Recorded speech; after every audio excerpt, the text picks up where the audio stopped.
Football ফেডারেশনের পক্ষ থেকে মানে যেটা যাদের বলার কথা না সেই কাজগুলো তারা করছে, হয়তো সহসভাপতি ফাহাদ করিম বা অন্যরা, যে আমরা শক্তিশালী অপোনেন্ট খুঁজছি আমাদের সাথে ম্যাচ খেলার জন্য। এটা তো একেবারে পুরো ট্যাকটিক্যাল বিষয়।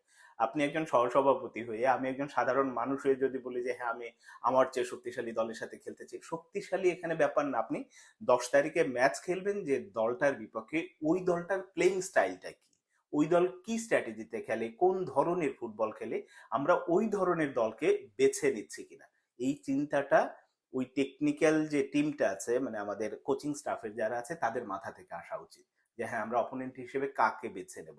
হংকং কিন্তু এরই মধ্যে নিয়েছে যে হ্যাঁ হংকং যে স্টাইলে খেলে, বা হংকং এর পরের ম্যাচ ইন্ডিয়ার সাথে এদের প্লেইং স্টাইল প্রায় কাছাকাছি, ফলে তারা নেপালকে আগেই নিয়েছে।